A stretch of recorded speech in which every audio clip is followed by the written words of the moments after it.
Hi folks, I wanted to give you an update on how the tomato experiment's going. It's been a while since I've shown you anything.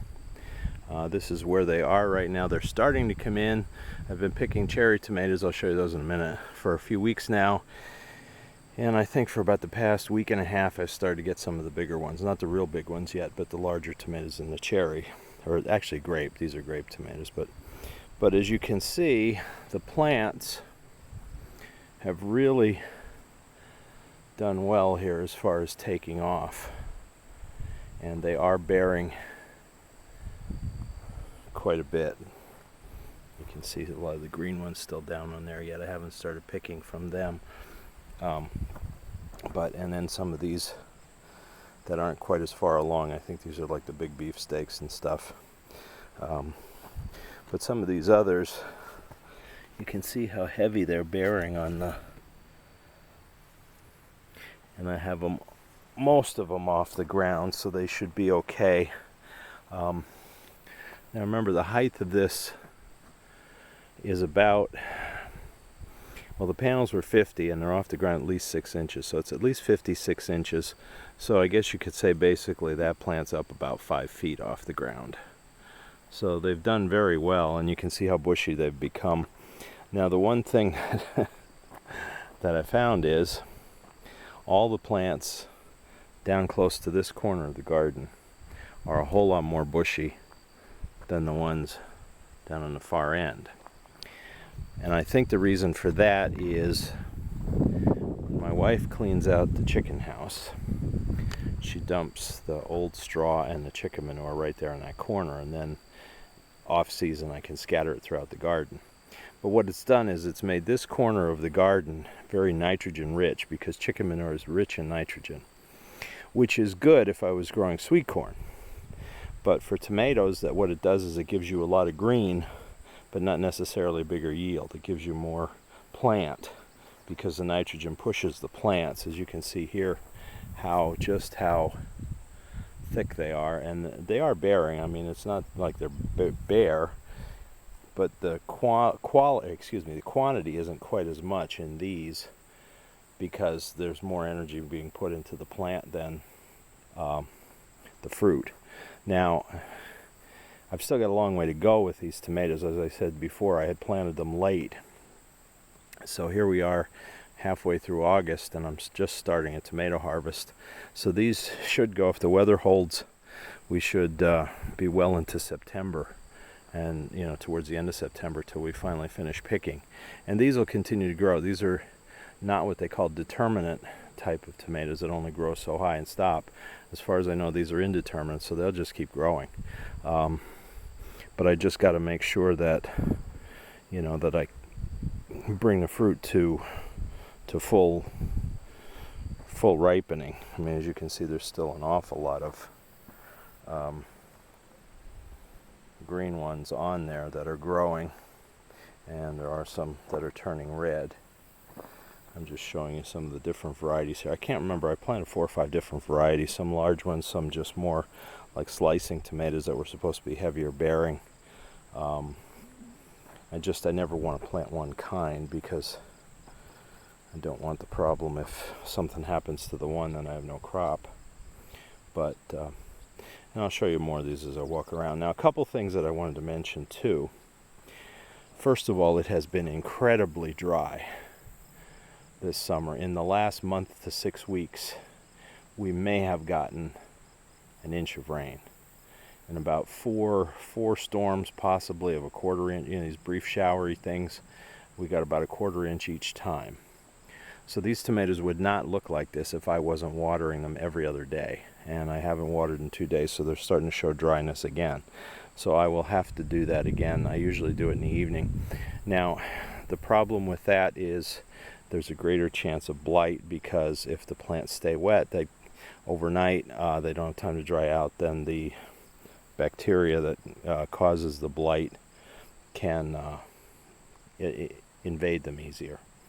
But the problem is, if you try to water during the day, you have a chance of sunburning the plants. And what I do anyhow is, what I'm doing with the hose is just basically putting it down here at the roots. I'm not just watering the tops of the plants. And I haven't watered the tops of the plants all year. I mean, there's no reason to, because I can get in here easy along with the hose. And this setup that I did with the newspapers and the hay has been amazing as far as holding the weeds down. You can see right along the edge here I've had a little bit of grass, but I haven't had to pull weeds, maybe half a dozen weeds or so in the midst of these tomatoes. There's just nothing growing there because they can't. So that I highly recommend.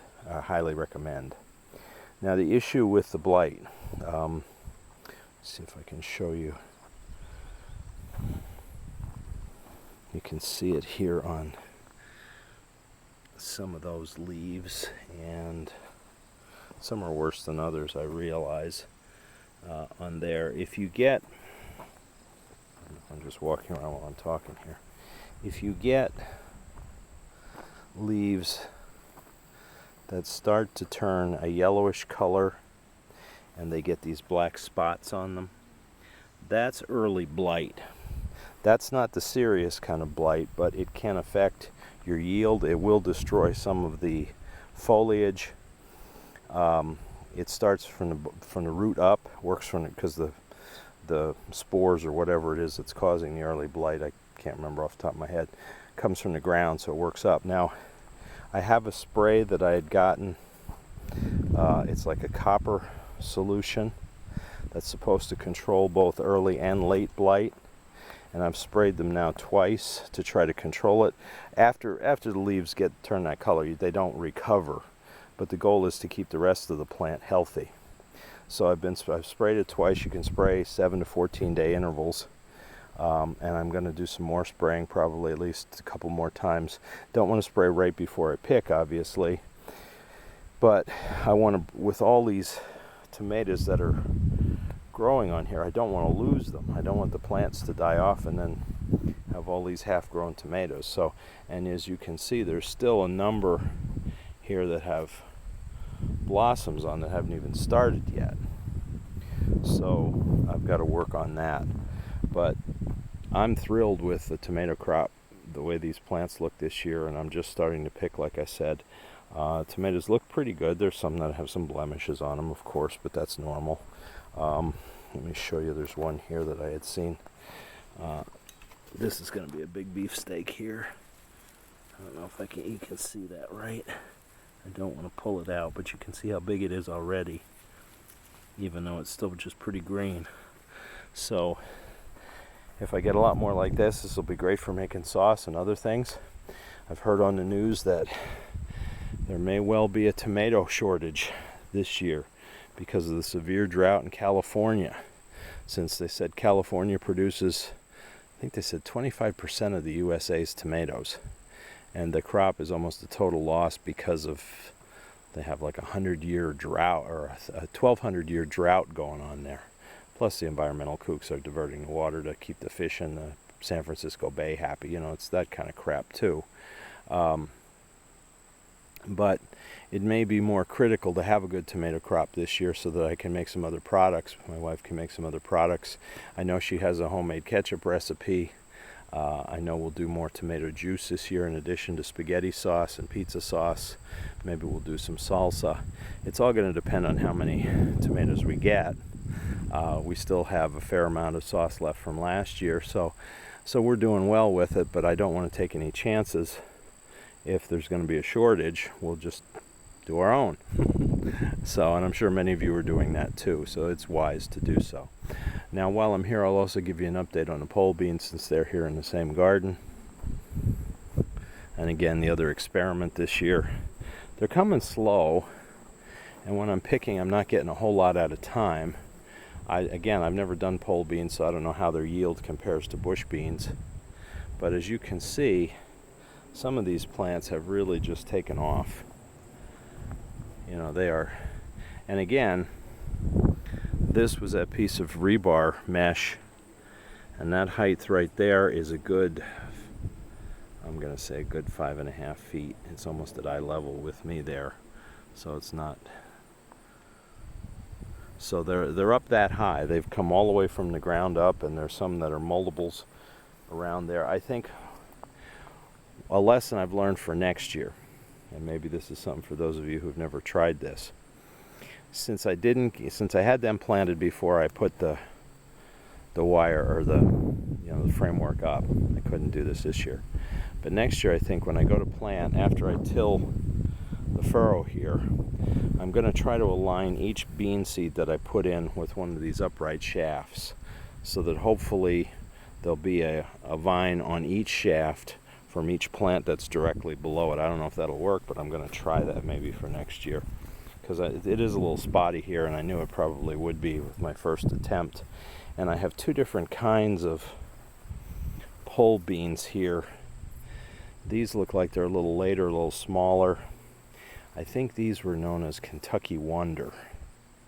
And then those over there were the Blue Lake pole beans. I had always planted Blue Lake bush beans, so that's why I went with them for the pole beans.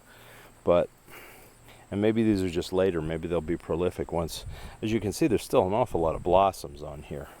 So there are a lot of beans to come yet, even though it's later in the year. Usually I'm picking beans by mid-July, and here we are a month later, and I'm still, just getting into it. But again, as I said, I was late with everything with the garden, so I'm not complaining. At least they're growing. And again, these have to be watered also. As you can see, there are plenty of weeds, but it's too late now to be trying to pull weeds out of there, because if I do, I'll be ripping up bean plants by the roots. So I'm doing the best I can with that. And then the cherry tomatoes, as I said, I planted them. I've been picking from them. They're doing well. They're doing okay in the cages. Maybe I'm sorry, I keep calling them cherry. They're grape. Normally I plant cherry, but I got grape this year. I think the cages will suffice for them, because the plants don't get as big and meaty as the larger varieties, and they do get air. You just have excuse me, you just have to keep training them as they grow to stay inside the hoop. You do have to put that stake in the middle of the cage so it doesn't fall over. And what I've also had to do now, if some of the branches get outside of the cage and start to flop over, I'm tying them up too. The thing that I found with the tying of the tomatoes this year, I'm back to the tomatoes. This has been an ongoing process. As each of these plants grows and puts out more branches, once they start to get fruit on them, they get heavy and they want to flop over.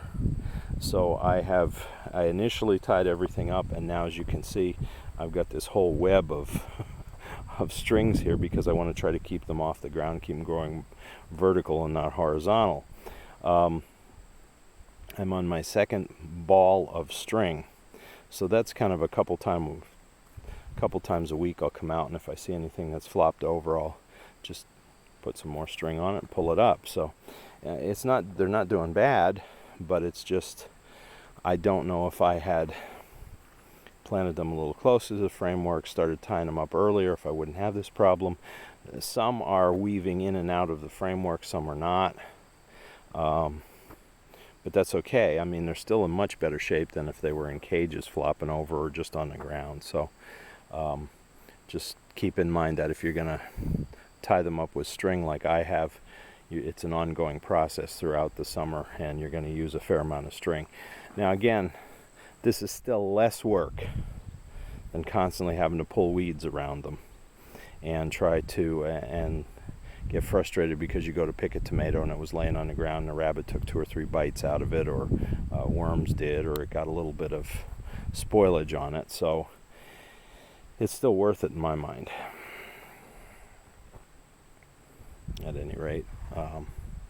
Just wanted to give you the update on this, and I will probably do one more on the tomatoes before the year is over, just to show you how it ended up, so you can see kind of a beginning, middle, and end of how we did with this new way of growing tomatoes for us. So thank you for watching. Hope that everything's going well with you and your efforts to live out in the country. Hang in there with this drought. We'll get rain eventually.